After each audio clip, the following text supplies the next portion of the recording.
Right.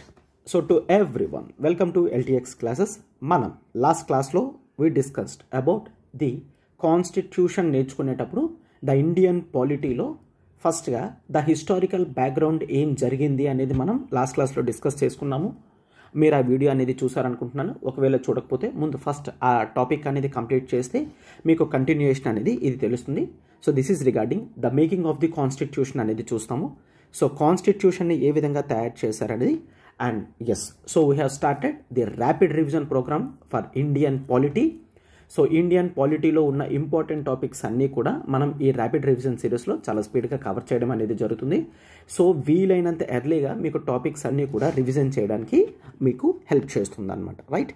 Yes అయితే ఈ చాప్టర్లో కాన్స్టిట్యూషన్ యొక్క ఫండమెంటల్గా ముందు అసలు ఎలా స్టార్ట్ అయింది ఏంటి అన్న దృష్టిలో మనం చూస్తాం. డన్. రైట్. అయితే ఫస్ట్ ఆఫ్ ఆల్ భారతదేశానికి ఇండిపెండెన్స్ అనేది రాబోతుంది. అయితే ఈ భారతదేశం ఎట్లా నడుస్తుంది అంటే కొన్ని రూల్స్ అండ్ రెగ్యులేషన్స్ ఉండాలి. ఆ రూల్స్ అండ్ రెగ్యులేషన్స్ని మనం ది కాన్స్టిట్యూషన్గా పిలవడం అనేది చూస్తాము. సో కాన్స్టిట్యూషన్ అనేది కావాలి. సో అయితే ఈ కాన్స్టిట్యూషన్ని ఎవరు తయారు చేస్తారు అంటే ఎస్ ప్రజలు తయారు చేయాలి. మరి ప్రజలు తయారు చేయాలంటే ప్రజలందరూ కూడా డైరెక్ట్గా ఇన్వాల్వ్ అవ్వలేరు. సో ఎస్ ఒక ఐడియా అనేది ఇవ్వడం జరిగింది. 1934లో there is one important person and he is M N Roy. So M N Roy దీనికి ఒక సలహా అనేది చెప్పడం జరిగింది. సో హీ వాంటెడ్ ఫర్ ఏంటి దట్ ఈజ్ ఒక కాన్స్టిట్యూయెంట్ అసెంబ్లీ, ప్రజల చేత ఎన్నుకోబడిన ఒక కాన్స్టిట్యూయెంట్ అసెంబ్లీ అనేది కావాలి. సో ఈ కాన్స్టిట్యూయెంట్ అసెంబ్లీలో కాన్స్టిట్యూషన్ ఎలా ఉండాలి అన్న డిస్కషన్ జరగాలి అని ఎంఎన్ రాయ్ అన్న వ్యక్తి ఈ ఐడియా ఇవ్వడం జరిగింది. He is the famous the communist movement leader in India MN Roy. So ఇతను కాన్స్టిట్యూయెంట్ అసెంబ్లీ కావాలి అని చెప్పి అడగడం జరిగింది. This is one of the most important topic అనమాట. అయితే ఇతను 1934లో చెప్పిన తర్వాత 1935లో ఎస్ ఇట్లాంటి కాన్స్టిట్యూయెంట్ అసెంబ్లీ ఉంటే బాగుంటుంది అని చెప్పి ఎవరు యాక్సెప్ట్ చేశారు? That is the Indian National Congress accept చేసింది. అయితే 1938లో మళ్ళా జవహర్లాల్ నెహ్రూ గారు ఇండియన్ నేషనల్ కాంగ్రెస్కి రిప్రజెంట్ చేస్తూ అంటే ఎస్ ఐఎన్సి తరపున చెప్తున్నాను, ఖచ్చితంగా ఇండియాకి కాన్స్టిట్యూషన్ అనేది కాన్స్టిట్యూయెంట్ అసెంబ్లీ తయారు చేస్తుంది, కాన్స్టిట్యూయెంట్ అసెంబ్లీ అనేది ఉంటుంది అని జవహర్లాల్ నెహ్రూ గారు చెప్పారు. ఇట్లా చెప్పినప్పటికీ కూడా official declaration from the INC అనేది 1939లో వచ్చింది. ఇది గుర్తుంచుకోండి, 1939. సో 1939 వీళ్ళు ఒక రెజల్యూషన్ అనేది పాస్ చేశారు. ఎవరు పాస్ చేశారు? ఐఎన్సి, ఇండియన్ నేషనల్ కాంగ్రెస్ ఒక అఫీషియల్ రెజల్యూషన్ అనేది పాస్ చేసింది. సో బ్రిటిష్ వాళ్ళకి అడిగేటప్పుడు ఇండిపెండెన్స్ టైంలో ఖచ్చితంగా కాన్స్టిట్యూయెంట్ అసెంబ్లీ కావాలి అని చెప్పి రిక్వెస్ట్ చేయడం అనేది జరిగింది 1939. సో క్వశ్చన్స్ అనేవి ఎట్లా ఫ్రేమ్ అవుతాయి? ఐఎన్సి అంటే అఫీషియల్ రెజల్యూషన్ ఎప్పుడు వచ్చింది అని, that is 1939. But MN Roy is the first person who asked for constituent assembly way back in 1934 అని గుర్తుంచుకోండి. అయితే బ్రిటిష్ వాళ్ళు దీన్ని యాక్సెప్ట్ చేశారా అంటే ఎస్ 1940లో బ్రిటిష్ వాళ్ళు ఆగస్ట్ ఆఫర్ అనేది ఇవ్వడం జరిగింది. ఈ ఆగస్ట్ ఆఫర్ అంటే ఏంటి ఇవన్నీ కూడా హిస్టరీలో మనం చదువుతాం. ఈ ఆగస్ట్ ఆఫర్ ప్రకారం కాన్స్టిట్యూయెంట్ అసెంబ్లీ ఉంటుంది అని చెప్పి అఫీషియల్గా బ్రిటిష్ వాళ్ళు యాక్సెప్ట్ చేశారు. తర్వాత 1942లో క్రిప్స్ మిషన్ అనేది తీసుకొని రావడం జరిగింది. This is the Cripps mission అనేది తీసుకొని రావడం జరిగింది. Cripps mission it was headed by Stafford Cripps. So ఈ మిషన్ అనేది 1942లో ఇండియాలోకి వచ్చింది. బట్ ఈ క్రిప్స్ ప్రపోజల్స్ని ముస్లిం లీగ్ వాళ్ళు యాక్సెప్ట్ చేయలేదు. సో ప్రాపర్గా సక్సెస్ఫుల్గా కంప్లీట్ అవ్వలేదు అని చూస్తాం. So finally it is by the 1946లో క్యాబినెట్ మిషన్ అనేది ఇండియాకి రావడం జరిగింది. ఇది కూడా most important, cabinet mission. So cabinet mission వచ్చి ఇండియాలో కాన్స్టిట్యూయెంట్ అసెంబ్లీని ఫిక్స్ చేసి పెట్టడం అనేది జరిగింది. సో క్యాబినెట్ మిషన్ ప్లాన్ అని చెప్తారు. సో క్యాబినెట్ మిషన్ ప్లాన్ ప్రకారం ఎవరు వచ్చారు? బ్రిటిష్ వాళ్ళు 3 మెంబర్స్ ఇండియాకి రావడం జరిగింది. సో వీళ్ళందరూ కూడా బ్రిటిష్ అఫీషియల్ మెంబర్స్ అనమాట. So they are the Lord Pethick Lawrence, Lord Pethick Lawrence, and ఇందులో కూడా సార్ స్టెఫర్డ్ క్రిప్స్ ఉండడం జరిగింది. స్టెఫర్డ్ క్రిప్స్ ఉన్నారు. అండ్ ఏవి అలెగ్జాండర్ కూడా మనకు దీంట్లో ఉండడం అనేది జరిగింది, రైట్. సో ఈ 3 మెంబర్స్తో కలిపిన క్యాబినెట్ మిషన్ రావడం జరిగింది. సో ఈ నేమ్స్ కూడా ఇంపార్టెంట్. పెతిక్ లారెన్స్, స్టెఫర్డ్ క్రిప్స్, అలెగ్జాండర్, వీళ్ళు ముగ్గురు క్యాబినెట్ మిషన్లో ఉన్నారు. ఈ క్యాబినెట్ మిషన్ వాళ్ళు ఇండియాకి రావడం అనేది జరిగింది. వీళ్ళు వచ్చి ముస్లిం లీగ్కి కూడా కాస్త ఓకే అయ్యే విధంగా ఒక మనకి కాన్స్టిట్యూయెంట్ అసెంబ్లీ అనేది డిజైన్ చేయడం జరిగింది. క్లియర్? ఎస్. సో ఈ క్యాబినెట్ మిషన్ ప్లాన్ ప్రకారం 1946 నవంబర్న కాన్స్టిట్యూయెంట్ అసెంబ్లీ అనేది కాన్స్టిట్యూట్ చేయడం జరిగింది, అంటే పెట్టారనమాట నవంబర్ 1946న. అయితే ద ఫీచర్స్, ఆ కాన్స్టిట్యూయెంట్ అసెంబ్లీలో ఫీచర్స్ ఏంటి అంటే దట్ ఈస్ దే సెడ్ టోటల్గా 389 మెంబర్స్ ఉంటారు. 389 మెంబర్స్, ఇది గుర్తుంచుకోవాలి. సో దీంట్లో 296 అనేవి బ్రిటిష్ ఇండియాకి ఇవ్వడం జరిగింది. 296 బ్రిటిష్ ఇండియాకి ఇచ్చారు. అండ్ అందులో ఈవెన్ ది నెక్స్ట్ 93 సీట్స్ అనేవి ప్రిన్స్లీ స్టేట్స్కి ఇవ్వడం జరిగింది. Princely states. అయితే ఈ 296 బ్రిటిష్ ఇండియా ఏవైతే ఉన్నాయో ఈ బ్రిటిష్ ఇండియాలో ఖచ్చితంగా వీళ్ళకి ఎలక్షన్స్ అనేవి జరుగుతాయి. క్లియర్? యూనివర్సల్ అడల్ట్ ఫ్రాంచైజ్తో ఎలక్షన్స్ అనేవి జరుగుతాయి. ఆ ఎలక్షన్స్లో గెలిచిన వాళ్ళు మాత్రమే కాన్స్టిట్యూయెంట్ అసెంబ్లీకి వస్తారని చెప్పడం జరిగింది. ప్రిన్స్లీ స్టేట్స్ నుంచి మాత్రం అక్కడ ప్రిన్సెస్ ఎవరైతే ఉంటారో వీళ్ళు నామినేట్ చేసుకోవడం జరుగుతుంది. అంటే ప్రిన్సెస్ వాళ్ళు ఎవరినైతే నామినేట్ చేస్తారో వాళ్ళు రిప్రజెంట్ చేస్తారు. బట్ బ్రిటిష్ ఇండియా నుంచి మాత్రం ఎలక్షన్స్ అనేవి కండక్ట్ చేయడం జరుగుతుంది. ఎలక్షన్స్లో గెలిచిన వాళ్ళు రావడం జరుగుతుంది అనమాట. అండ్ ఇది మాత్రమే కాదు, ఈ 296 సీట్స్ ఏవైతే ఉన్నాయో ఈ 296 సీట్స్ నుంచి బ్రిటిష్ వాళ్ళు ఏమని చెప్పడం జరిగిందంటే దీంట్లో డెడికేటెడ్గా ముస్లిమ్స్కి వేరేగా ఉన్నారు, సిక్ కమ్యూనిటీకి వేరేగా ఉన్నారు, అండ్ జనరల్ మిగిలిన అన్ని రిలీజియస్ కమ్యూనిటీకి వేరేగా. అంటే ఇక్కడ కూడా బ్రిటిష్ వాళ్ళు ఇండియాలో మత విద్వేషాలు అనేవి రెచ్చగొట్టడానికి ట్రై చేయడం జరిగింది. ఓకేనా? Yes. So British India constituents ఏవైతే ఉన్నాయో ఎలక్షన్స్ ద్వారా ప్రజలు కొంతమందిని ఎన్నుకుంటే వాళ్ళు కాన్స్టిట్యూయెంట్ అసెంబ్లీలో కూర్చుంటారు. ప్రిన్స్లీ స్టేట్స్ నుంచి నామినేటెడ్ వాళ్ళు రావడం జరుగుతుంది. సో టోటల్గా ఇట్లాగా 389 మెంబర్స్ ఉంటారు అని చెప్పి ఫిక్స్ అవ్వడం జరిగింది. సో దీంతో మనకి ఏం అర్థమవుతుంది అంటే అయితే ఇక్కడ ఖచ్చితంగా ఒకవేళ మనకి ఈ బాడీ అనేది ఎట్లా ఎస్టాబ్లిష్ అవ్వడం జరిగింది, ఇట్ ఈజ్ కొంతవరకు ఎలక్టెడ్, కొంతవరకు నామినేటెడ్. కంప్లీట్ ఎలక్టెడ్ బాడీ కాదు, అండ్ అట్లా అని కంప్లీట్ నామినేటెడ్ బాడీ అని కూడా కాదు అని చెప్పి మనం చూస్తామన్నమాట, రైట్? ఎస్. అండ్ ఇది మాత్రమే కాదు, ప్రతి కమ్యూనిటీ కూడా యాజ్ ఐ సెడ్ ఎలక్షన్స్ ద్వారా వచ్చింది అని చూస్తాము. అండ్ ఇట్లా టోటల్గా మెంబర్స్ అందరూ కూడా కూర్చోవడం అనేది జరిగింది. ఇప్పుడు that is constituent assembly meetings అనేవి స్టార్ట్ అవ్వడం జరిగిందనమాట, రైట్? ఎస్. అండ్ ఇది మాత్రమే కాదు, మనకి ఈ జనరల్ కేటగిరీ నుంచి Hindus, Parsis, Anglo Indians, Indian Christians, scheduled cost, scheduled tribes and women నుంచి కూడా పార్టిసిపేషన్ అనేది జరిగింది. ఈ ఓవరాల్ కాన్స్టిట్యూయెంట్ అసెంబ్లీలో అప్పట్లో ఉన్న టాప్ లీడర్స్ అందరూ కూడా ఉన్నారు ఎక్సెప్ట్ మహాత్మా గాంధీజీ కాకుండా మిగిలిన వాళ్ళందరూ కూడా కాన్స్టిట్యూయెంట్ అసెంబ్లీలో పార్టిసిపేట్ చేయడం అనేది జరిగిందనమాట, రైట్? ఎస్. అయితే ఈ constituent assembly first time December 9 clear first time December 9 1946 clear 1946 first meeting అనేది జరిగింది. ఫస్ట్ మీటింగ్ అనేది జరిగింది. అండ్ ముస్లిం లీగ్ వాళ్ళు దీంట్లో అటెండ్ కాలేదు. కాన్స్టిట్యూయెంట్ అసెంబ్లీలో ముస్లిం లీగ్ వాళ్ళు అటెండ్ కాలేదు, రైట్? ముస్లిం లీగ్ వాళ్ళు అటెండ్ కాలేదు.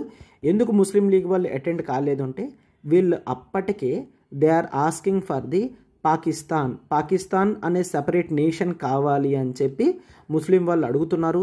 సో అందుకనే వీళ్ళు కంప్లీట్గా బాయ్కాట్ చేయడం అనేది జరిగిందనమాట. ముస్లిమ్స్ అటెండ్ కాలేదు, రైట్? ఎస్. సో టోటల్గా డిసెంబర్ 9 1946న కేవలం 207 మెంబర్స్ అటెండ్ అవ్వడం అనేది జరిగిందనమాట, రైట్. ఎస్. సో అయితే ఫస్ట్ టైం ఎప్పుడైతే మీట్ అవుతారో ఈ కాన్స్టిట్యూయెంట్ అసెంబ్లీకి ఒక చైర్పర్సన్ ఉండాలి కదా, రైట్. ఎస్. ఆ చైర్పర్సన్ మళ్ళీ ఎలా వస్తారు? They thought of going for elections. మళ్ళీ ఉన్న మెంబర్స్ అందరూ కూడా ఒక వ్యక్తిని ఎలక్ట్ చేసుకుంటారు, అతడు చైర్మన్ కింద ఉంటారు అని అనుకున్నారు. అయితే ఈవెన్ ఆ ఎలక్షన్స్ కండక్ట్ చేయడానికి కూడా ఒక వ్యక్తి కావాలి కదా. ఎస్. సో అందుకనే ఏం భావించారు అంటే దట్ అక్కడున్న మెంబర్స్ అందరికన్నా కూడా ఎవరైతే ది ఎల్డెస్ట్ మెంబర్ ఉన్నారో, ఎవరైతే అందరికన్నా వయసులో ఎక్కువ ఏజ్ వాళ్ళు ఉన్నారో అతన్ని తాత్కాలికంగా చైర్మన్ కింద చేయడం జరిగింది. So and that is doctor Sachchidananda Sinha. Doctor Sachchidananda Sinha. Dr. Sachidananda Sinha is the person who was elected as the temporary chairman of this constituent assembly.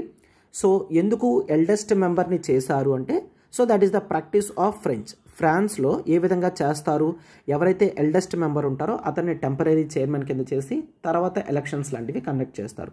India కూడా అదే ఫాలో అయింది. డాక్టర్ సచ్చిదానంద సిన్హాని టెంపరీ చైర్మన్ కింద చేయడం జరిగింది. సో ఎలక్షన్స్ అనేవి పెట్టారు. ఎప్పుడు ఎలక్షన్స్ పెట్టారు? December 11th ఎలక్షన్స్ అనేవి పెట్టడం జరిగింది. This is in 1946. సో దీంట్లో డాక్టర్ బాబు రాజేంద్ర ప్రసాద్ అన్న వ్యక్తి, so he got elected as the chairperson. So ఇతను ది పర్మనెంట్ చైర్పర్సన్ కింద ఎలక్ట్ అవ్వడం జరిగింది. క్లియర్. సో ఈ కాన్స్టిట్యూయెంట్ అసెంబ్లీకి ఎవరుంటారు? ఇతను చైర్మన్ కింద ఉండడం జరిగింది. సో ఇతనికి అసిస్టెంట్ చేయడానికి ఫస్ట్ ఒక వ్యక్తిని వైస్ ప్రెసిడెంట్ కింద ఎన్నుకున్నారు. అండ్ హీఈస్ హెచ్సి ముఖర్జీ అన్న వ్యక్తిని వైస్ ప్రెసిడెంట్ కింద సెలెక్ట్ చేసుకున్నారు. అండ్ హెచ్సి ముఖర్జీ తర్వాత కేవలం ఒక్క వ్యక్తి వైస్ ప్రెసిడెంట్ ఉంటే సరిపోరు అని చెప్పి they also elected the another person and it is V T Krishnamachari. ఇతన్ని కూడా సెకండ్ వైస్ ప్రెసిడెంట్ కింద సెలెక్ట్ చేసుకోవడం అనేది జరిగిందనమాట. సో టోటల్ ఎలక్షన్స్తో డాక్టర్ బాబు రాజేంద్ర ప్రసాద్ ప్రెసిడెంట్ గారి కింద, హెచ్సి ముఖర్జీ వైస్ ప్రెసిడెంట్ కింద అండ్ విటి కృష్ణమాచారి గారు కూడా వైస్ ప్రెసిడెంట్ కింద వెళ్ళడం జరిగింది. క్లియర్. ఎస్. ఇది ఎప్పుడు జరిగింది? December 11. ఫస్ట్ ఎప్పుడు కూర్చున్నారు? December 9. December 11th ఎలక్షన్స్ అనేవి జరిగాయి. And next December 13th. Chronological వేలో చెప్తున్నాను సో దట్ మీకు అన్నీ కూడా గుర్తుంటాయి అని. క్లియర్.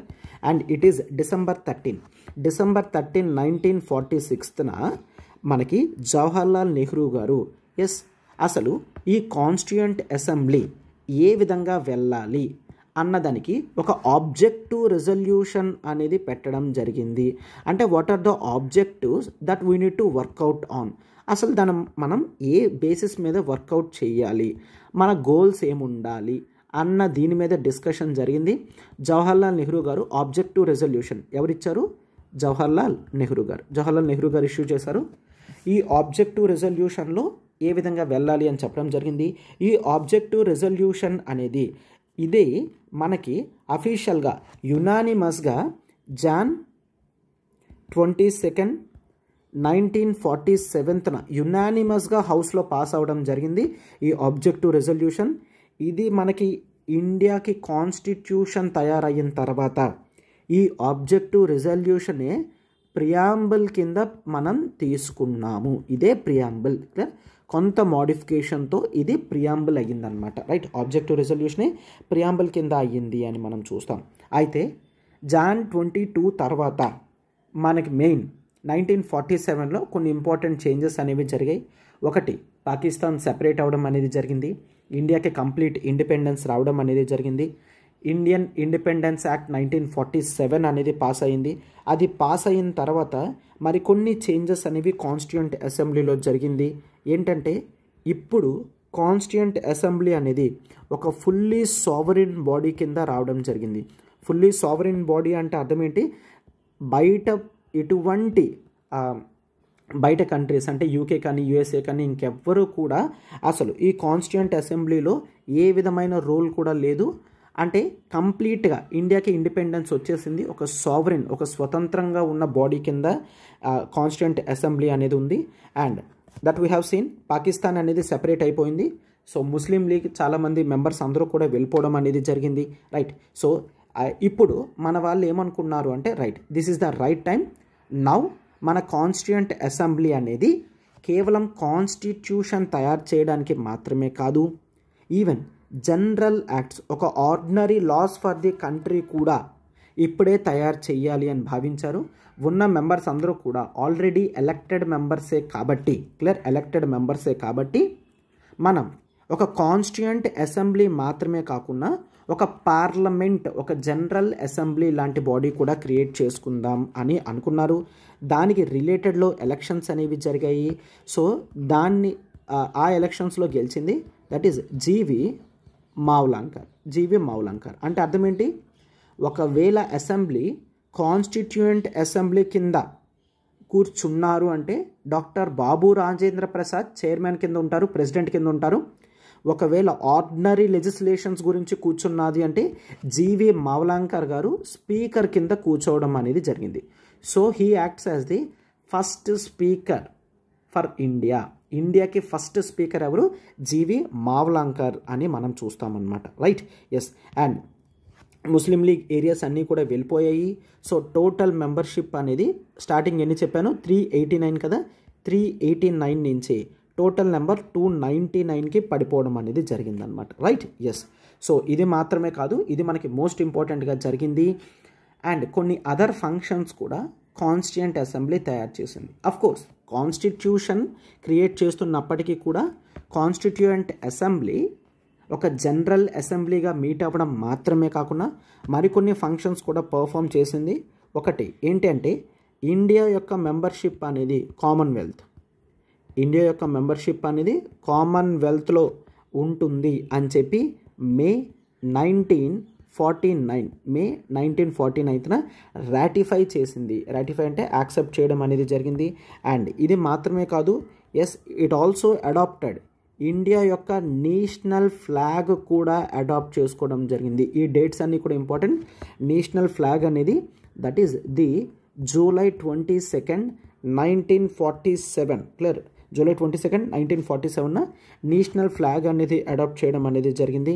అండ్ ఇది మాత్రమే కాదు, నేషనల్ యాంథమ్ కూడా అడాప్ట్ చేసుకోవడం జరిగింది. That is Jan 24, 1950. And next national song, అంటే నేషనల్ ఫ్లాగ్ కానీ, నేషనల్ యాంథమ్ కానీ, నేషనల్ సాంగ్, ఇవన్నీ కూడా ఈ టైంలోనే అడాప్ట్ చేసుకోవడం జరిగింది. ఇది కూడా సేమ్, దట్ ఈజ్ జాన్ 24, 1950న అడాప్ట్ చేసుకోవడం అనేది జరిగింది.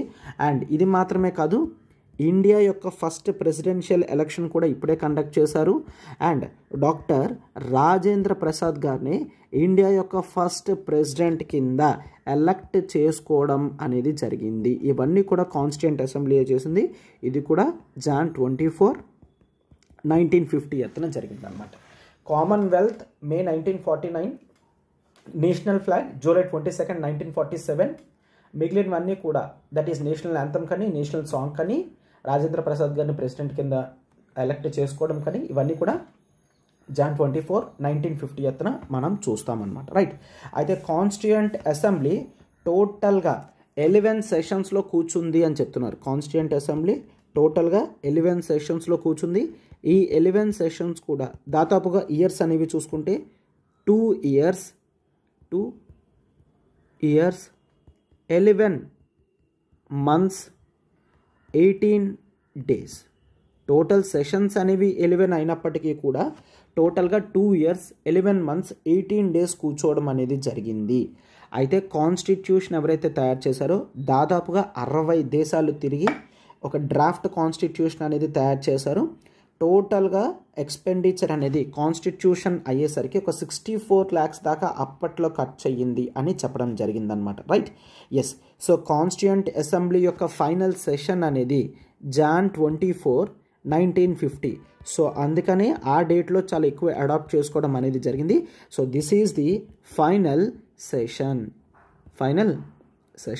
సో ఫైనల్ సెషన్ అనేది Jan 24, 1950 జరిగింది. సో మనం Jan 26, 1950 మనం దీన్ని అడాప్ట్ చేసుకోవడం అనేది కంప్లీట్గా జరిగింది. సో దాన్ని రిపబ్లిక్ డే కింద మనం చూస్తాం, అవునా? రైట్. అయితే ఈ కాన్స్టిట్యూయెంట్ అసెంబ్లీ కూర్చునేటప్పుడు కొన్ని కమిటీస్ అనేవి ఎస్టాబ్లిష్ చేయడం జరిగింది. దాంట్లో కొన్ని ఇంపార్టెంట్ కమిటీస్ అనేవి మేజర్ కమిటీస్ కింద పిలుస్తాము, అండ్ కొన్ని కమిటీస్ అనేవి మైనర్ కమిటీస్ అనేవి చూస్తాం. సో ఈ మేజర్ కమిటీస్ అనేవి చూసుకున్నట్లయితే కొన్ని యూనియన్ పవర్స్ కమిటీ అని జవహర్లాల్ నెహ్రూ గారు, యూనియన్ కాన్స్టిట్యూషన్ కమిటీ అని జవహర్లాల్ నెహ్రూ గారు, అండ్ ప్రొవిన్షియల్ కాన్స్టిట్యూషన్ కమిటీ అని Sardar Patel garu, and one of the major important committees that is the drafting committee. Drafting కాన్స్టిట్యూషన్ని డ్రాఫ్ట్ చేస్తారు కదా, ఆ drafting committee under the leadership of doctor BR Ambedkar garu. So ఇట్లాంటి కమిటీస్ అనేవి చాలా వరకు ఎస్టాబ్లిష్ అవ్వడం జరిగింది. Fundamental rights sub committee J B Kripalani కానీ, అడ్వైజరీ కమిటీస్ అనేవి ఫండమెంటల్ రైట్స్ మీద సర్దార్ వల్లభాయ్ పటేల్ చేత కానీ, ఇట్లాంటి మేజర్ కమిటీస్ అండ్ కొన్ని మైనర్ కమిటీస్ కూడా ఎస్టాబ్లిష్ చేయడం అనేది జరిగింది. అండ్ మోస్ట్ ఇంపార్టెంట్, ఈ డ్రాఫ్టింగ్ కమిటీ అనేది చూసుకున్నట్లయితే డ్రాఫ్టింగ్ కమిటీ మనకి ఫస్ట్ ఆగస్ట్ 29, 1947 ఎస్టాబ్లిష్ చేయడం జరిగింది. సో దీంట్లో టోటల్గా మనకి 7 మెంబర్స్ ఉన్నారు, ఇంక్లూడింగ్ ది చైర్మన్. క్లియర్? టోటల్గా ఎంతమంది ఉన్నారు? 7 మెంబర్స్ ఉండడం జరిగింది. The first important person that is chairman and it is the doctor BR Ambedkar garu. Clear? Ambedkar గారు చైర్మన్ కింద ఉండడం జరిగింది. ఈ 7 మెంబర్స్ కూడా ఇంపార్టెంట్ మనకి. And next the N Gopalaswami Ayyangar. Gopalaswami Ayyangar ఉండడం జరిగింది. And next we also see the Alladi Krishnaswami Ayyar ఉండడం జరిగింది. అండ్ ఇది మాత్రమే కాదు, మనకి ది డాక్టర్ కేఎం మున్షి అన్న వ్యక్తి కూడా మనకి ది డ్రాఫ్టింగ్ కమిటీలో వన్ ఆఫ్ ది పర్సన్స్ కింద ఉండడం జరిగింది. And it is the Syed Mohammad Saadulla అనే వ్యక్తి ఉన్నారు. And there is N Madhava Rao. అయితే ఎన్ మాధవరావు గారి ప్లేస్లో అంటే there is one person and he is BL Mitter garu ముందు ఉండేవారు. బట్ అతనికి హెల్త్ బాగోక తర్వాత బిఎల్ మిట్టర్ గారి ప్లేస్లో మాధవరావు గారు రావడం జరిగింది. అండ్ అలానే టిటి కృష్ణమాచారి గారు వచ్చారు. సో ఇతను జనరల్గా ఎవరి ప్లేస్ తీసుకున్నారంటే there is one important person D P Khaitan అనే వ్యక్తి ఉండేవారు. ఇతను అనుకోకుండా చనిపోవడం జరిగింది. అతని ప్లేస్ని రీప్లేస్ చేస్తూ టిటి కృష్ణమాచారి గారు ఈ డ్రాఫ్ట్ మెంబర్స్లో ఉండడం జరిగింది. సో టోటల్ ఈ 7 మెంబర్స్ అనమాట ఇంపార్టెంట్ ఫర్ ది ఎగ్జామ్ అని మనం చూస్తాం. డన్? రైట్. సో ఇవన్నీ కూడా ఇంపార్టెంట్ పాయింట్స్ కింద మనం చూస్తాము. ఈ కాన్స్టిట్యూయెంట్ అసెంబ్లీలో డ్రాఫ్ట్ని తయారు చేసిన తర్వాత డిస్కస్ చేయడం అనేది జరిగింది. టోటల్గా ఈ కాన్స్టిట్యూషన్ అనేది ఎనాక్ట్మెంట్లోకి మనకి actually constituent assembly that is November 26, 1949 constituent assembly adopt చేసుకుంది. ఇండియా మొత్తం Jan 26, 1950 అడాప్ట్ చేసుకోవడం అనేది జరిగింది. సో ఈ డ్రాఫ్టింగ్ కమిటీలో అంబేద్కర్ గారు ఉండడం వలన అంబేద్కర్ గారిని the chief architect of Indian constitution అని and the father of Indian constitution అని పిలవడం జరుగుతుంది. అండ్ November 26 అడాప్ట్ చేసుకున్నారు కాబట్టి ఈ డేని సంవిధాన్ దివాస్ అంటే ద కాన్స్టిట్యూషన్ డే కింద డిక్లేర్ చేయడం అనేది జరిగిందనమాట. రైట్? ఎస్. సో ఇవన్నీ కూడా most important concepts that we need to ఇదంతా కూడా చూస్తాము. అండ్ ఇది మాత్రమే కాదు, కొన్ని ఇంపార్టెంట్ ఫ్యాక్ట్స్ అనేవి ఉన్నాయి. ఆ ఫ్యాక్ట్స్ అనేవి చూసుకున్నట్లయితే first of all Indian constitution యొక్క సింబల్ ఆర్ సీల్ కింద మనం ఎలిఫెంట్ని తీసుకోవడం అనేది జరిగింది. ఎలిఫెంట్. క్లియర్? ఇండియన్ కాన్స్టిట్యూషన్ యొక్క సింబల్ కింద, కాన్స్టిట్యూయెంట్ అసెంబ్లీ యొక్క సింబల్ కింద ఎలిఫెంట్ని సెలెక్ట్ చేసుకోవడం అనేది జరిగింది. అండ్ లీగల్ అడ్వైజర్ కూడా ఉండాలి అన్న ఉద్దేశంలో ఒక లీగల్ అడ్వైజర్ని తీసుకోవడం జరిగింది. And it is sir B N Rau. Clear? Sir B N Rau garu legal advisor to the constituent assembly అనేది చూస్తాం. అండ్ అలానే సెక్రటరీ అనే వ్యక్తి ఉండాలి కాన్స్టిట్యూయెంట్ అసెంబ్లీ అని చెప్పి తీసుకోవడం జరిగింది. And he is H V Ayyangar. H V Ayyangar garu secretary. He acted as the secretary to the constituent assembly అనేది చూస్తాము. And there is another person S N Mukherjee.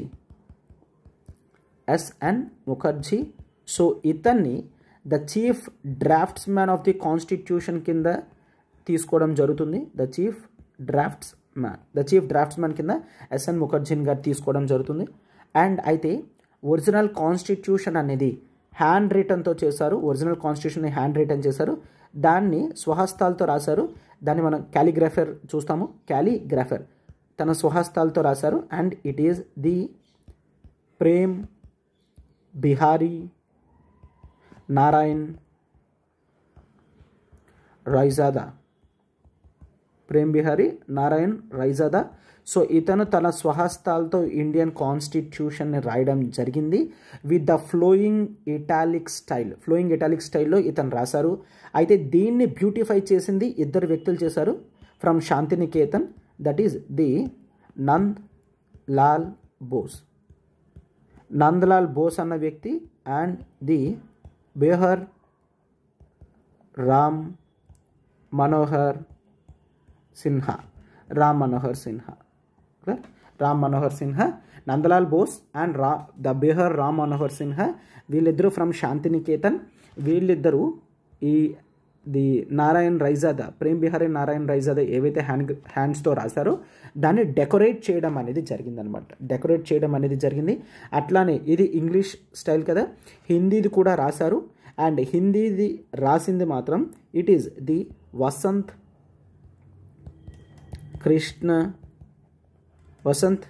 Krishan Vaidya. So ఇతను హిందీలో రాయడం అనేది జరిగింది, ట్రాన్స్లేషన్ చేశారు వసంత్ కృష్ణ్ వైద్య. సో దీన్ని డెకరేట్ చేసింది నందలాల్ బోస్. సో చాలా బ్యూటిఫుల్గా డిజైన్ చేసి ఒరిజినల్ కాన్స్టిట్యూషన్ ఉంచడం అనేది జరిగిందనమాట. Right. So these are the important things that we need to know. So constitution తయారయ్యే ముందు అసలు కాన్స్టిట్యూయెంట్ అసెంబ్లీ ఏంటి, ఎప్పుడు కూర్చున్నారు, ఎవరు కూర్చున్నారు, ఇంపార్టెంట్ థింగ్స్ ఏంటి, ఇవన్నీ కూడా మనకి తెలియడం చాలా ఇంపార్టెంట్ అనమాట. సో ఇప్పుడు ఈ క్లాస్తో మీకు ఇవన్నీ కూడా ఒకసారి ఫాస్ట్గా రివైజ్ అయ్యాయి అని నేను అనుకుంటున్నాను. Right. Yes. So this is for today. Thank you. And class అనేది నచ్చినట్లయితే ఖచ్చితంగా లైక్ చేయండి, మీ ఫెలో ఆస్పిరెంట్స్కి కూడా షేర్ చేయండి అమ్మా. ఎగ్జామ్స్లో ఖచ్చితంగా వీటి నుంచి క్వశ్చన్స్ అనేవి వచ్చే ఉంటాయి అండ్ మీ ఫ్రెండ్స్కి కూడా హెల్ప్ అవుతుంది. సో మీరు ఖచ్చితంగా వీడియోని లైక్ చేయండి అండ్ కింద కామెంట్స్ కూడా పెట్టినట్లయితే మాకు మరింత జీల్ అనేది ఇస్తుంది అనమాట. Thank you.